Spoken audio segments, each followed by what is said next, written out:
सबसे पहले आपको बता दूं कि हम जहाँ हैं यह स्थान जयपुर के नज़दीक चोमू के पास सामोद वाले वीर हनुमान जी का है। इस समय घड़ी में रात के 7 बज रहे हैं।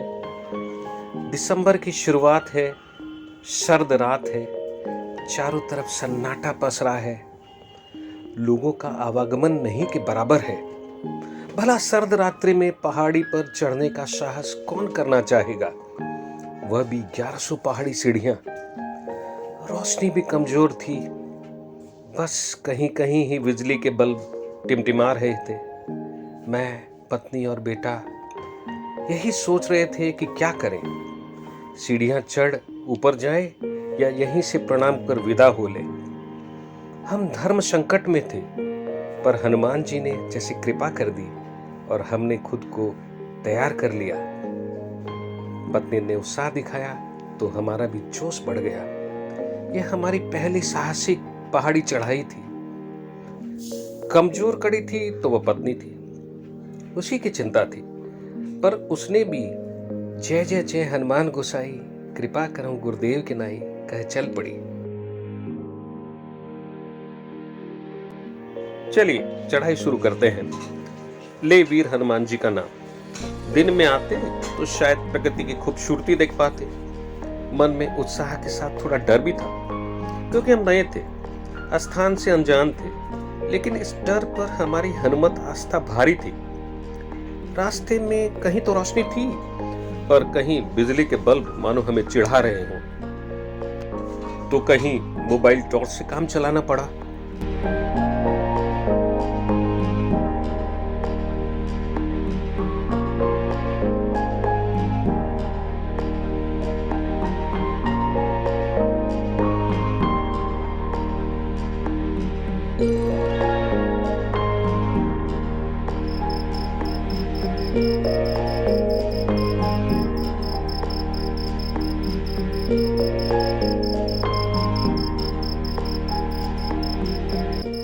यहाँ सीढ़ियों की चढ़ाई सरल है, सुगम है। 1100 सीढ़ियां है, पहाड़ी भी है, तो थोड़ी कठिन तो होगी ही, थकान भी होगी, पर हनुमान जी की कृपा से पता ही नहीं चलेगा। हम रात्रि 7 बजे शुरू कर रहे थे, तो इस यात्रा में रोमांच भरने के लिए साउंड इफेक्ट थोड़ा हॉरर भर दिया। पर इससे आप यह मत समझ लेना कि सूरज ढलने के बाद चढ़ना डरावना या कठिन होता होगा। हमें बताया गया कि मंदिर रात्रि 8 बजे तक खुला रहता है।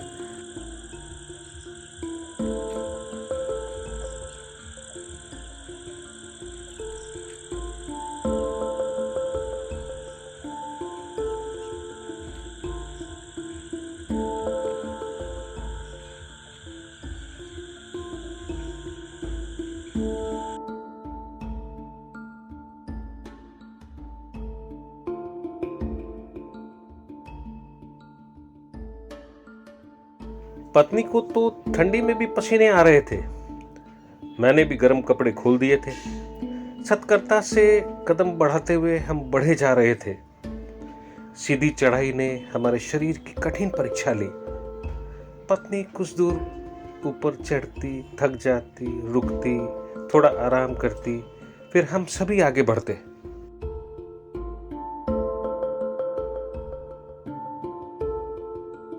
मैं कैमरे के पीछे था और रात के सन्नाटे में हमारे जूतों की चाप के अलावा कुछ भी नहीं सुन रहा था। बेटा कह रहा था, पापा रास्ता तो कठिन है, मम्मी क्या कर पाएगी। मैंने कहा, पिछले साल ही इसने काजल शिखर की 452 सीढ़ियां चढ़ी थी, इस बार इसे नया रिकॉर्ड बनाना है। ऐसे हम इसे बुस्ट करते रहे और चढ़ते रहे।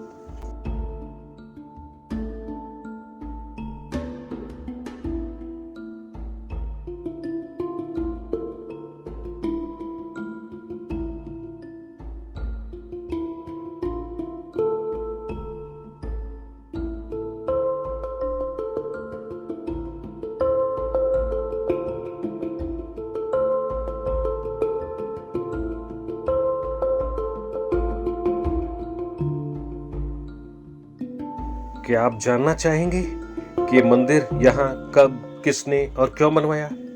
इसकी क्या महिमा है? चलते चलते आपको सुना दूं। रास्ता भी कट जाएगा और हनुमान जी का नाम स्मरण भी हो जाएगा। जयपुर से 43 किलोमीटर दूर शांत और दुर्गम पहाड़ियों के बीच सामोद पर्वत पर 600 वर्ष पहले के इस मंदिर में करीब 1100 सीढ़ियां चढ़कर भक्त वीर हनुमान जी के दर्शनों के लिए पूरे जोश के साथ पहुंचते हैं। चोमू रेलवे स्टेशन नजदीक है, जहां से नियमित बस सेवा उपलब्ध है।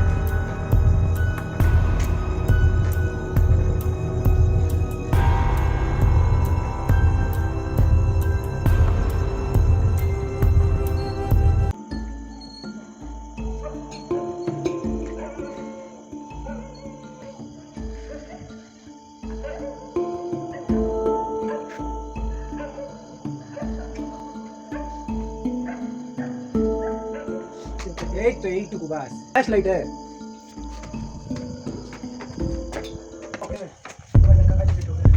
जैसा बोल रहा था वैसे कुछ नहीं चल जाएगा।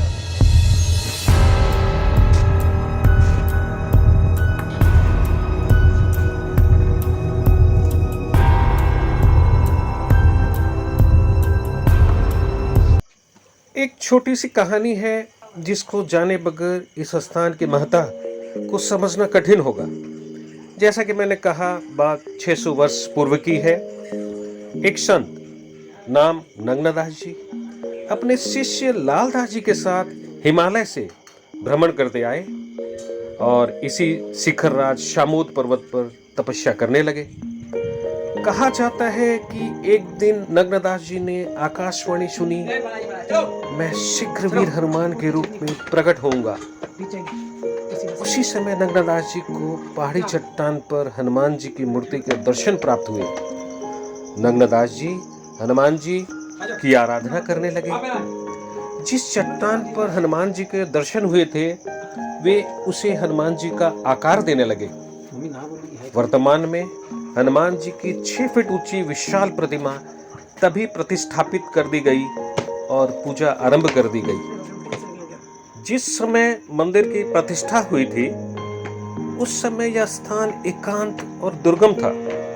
जंगली जानवर विचरते थे, आम आदमी का आना नहीं के बराबर था। तो ऐसे में नग्नदास जी मूर्ति को पर्दे से ढककर ही रखते थे।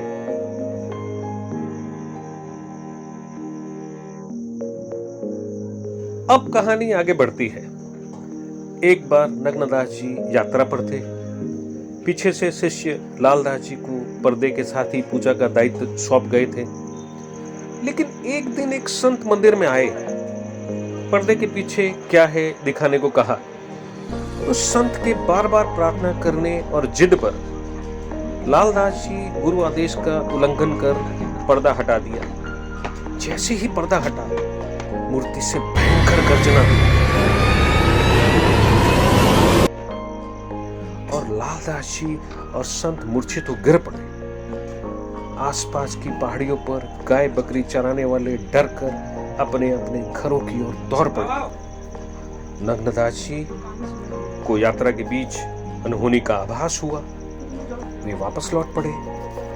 सारी बात पता चली तो लालदास जी से कहा, तूने अच्छा नहीं किया, ऐसा नहीं करते तो यह मूर्ति बोलती। इस बात की चर्चा फैली। आसपास के गांवों से लोगों की आवाजाही और आस्था जुड़ी और तब से आज तक वीर हनुमान जी नाम से प्रसिद्ध बालाजी सबको अपनी कृपा और उपस्थिति का एहसास करा रहे हैं। कहते हैं यहाँ हनुमान जी की पीठ की ही पूजा होती है। तो ये थी यहाँ की एक छोटी सी कहानी। सीढ़ियाँ भी कम हो चली है।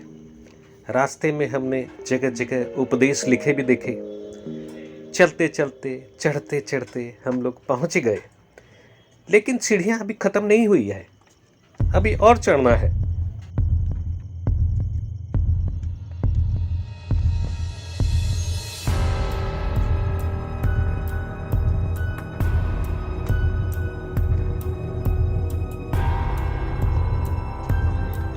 हमने सुना कि मंदिर तक ऊपर जाने के लिए रोपवे की शुरुआत भी हो चुकी है। एक गुरुकुल और गौशाला भी यहाँ चलाई जाती है।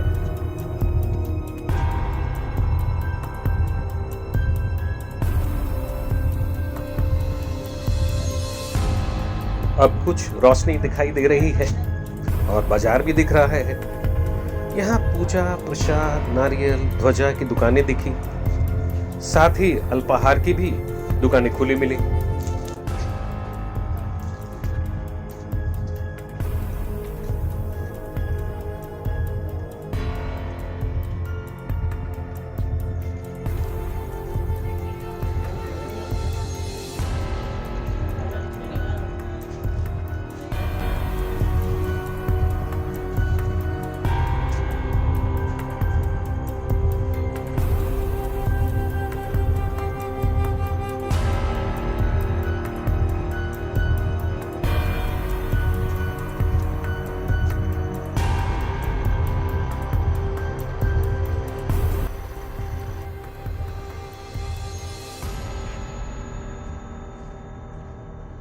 समतल पर कुछ चले तो वीर हनुमान जी का मंदिर दिख गया। सारी थकान मानो छूमंतर हो गई और हम चल पड़े हनुमान जी से मिलने। 4-6 सीढ़ियां उतरकर मंदिर का प्रवेश द्वार, फिर अंदर प्रवेश किया तो यहाँ की ऊर्जा और पॉजिटिव वाइब से हम में शक्ति का संचार होने लगा सारे दुख दर्द संकट दूर हो गए हों। संकट किटे मिटे सब पीरा, जो सुमिरे हनुमत बल बीरा।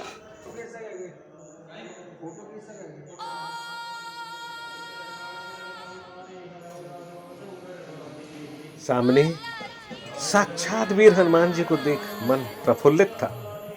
नतमस्तक हुए, मंगल कामना की। पुजारी जी ने पैकेट भर प्रसाद दिया। यहाँ की कथा हमें संक्षिप्त रूप में बताई गई, आप भी सुने। उत्तराखंड से महात्मा जी आए थे। उन्होंने आके यहाँ पे तपस्या की। तपस्या करने के प्रभाव से ऑटोमेटिक ये चट्टान ऐसे कैसे निकलने के बाद में उन्होंने जब भी वीरगढ़ी आती है ना, उसी समय में इनका आकार बनाया है। बनाने के बाद में धीरे धीरे विख्यात होते रहे। फिर एक दिन महाराज जी नगनदास जी महाराज जी नाम थे उनका, वो कहीं यात्रा पे जा रहे थे तो उनके शिष्य थे लालदास जी। उन्होंने छोड़ के और कह के गए कि भाई ये पर्दा है, ये पर्दा हटाना नहीं है, मैं जब तक आऊँ ऐसे कैसे पर्दा रहना चाहिए। उसके बाद में जैसे ही महाराज श्री यहाँ से घूमने के मूड में आगे गए और पीछे से कोई एक बुजुर्ग संत आया।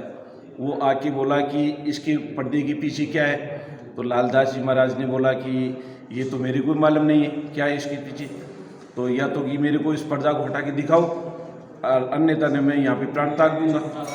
फिर उन्होंने कहा कि देखो महाराज जी श्री ने मेरे को मना कर दिया, मैं हटा नहीं सकता, कि आप नहीं हटाओगे तो फिर मैं यहाँ पे प्राण त्याग दूंगा। फिर उन्होंने सोचा कि ये तो धर्म संकट में पड़ गए, अपन तो बहुत बुरे, क्या करें। तो उन्होंने फिर ऐसा सोचा कि जो कुछ हो गए तो गुरुजी से जो भी माफ़ी मांगनी है गुरुजी से मांग लेंगे। तो ऐसे करके उन्होंने जैसे ही पर्दा हटाया और उनको ऑटोमेटिक मूर्छा आके लालदास जी महाराज गिर पड़े। गिरने के पश्चात थोड़ी देर में उनको होश आया और महाराज श्री वहाँ से गए थे नगनदास जी, वो वापसी वहाँ से भ्रमण करने के लिए गए थे तो वापसी घूम गए।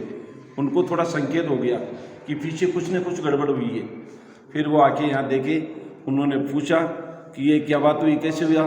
कि महाराज जी ऐसे एक बुजुर्ग आदमी था और ऐसे बोला कि या तो मेरे को दिखाओ पीछे क्या है, अगर नहीं दिखाओगे तो मैं यहाँ प्राण त्याग दूंगा। तो मैं तो धर्म संकट में गिर गया। तो इसलिए कि वो जैसे ही मैंने पर्दा उठाया दिखाया उनको और मेरे तो मूर्छा आ गई, वो महात्मा जी गायब हो गए, कहाँ गए कहाँ न गए। उनके बाद में महाराज जी ने कहा कि नगनदास जी महाराज ने कहा कि ठीक है, और भी अपने हिसाब से मैं खोलता तो पता नहीं कि कितनी पूजा और कितनी मान्यता होती, लेकिन ये भगवान ने यही स्वीकार है, इतना ही करेंगे इनका काम अपन।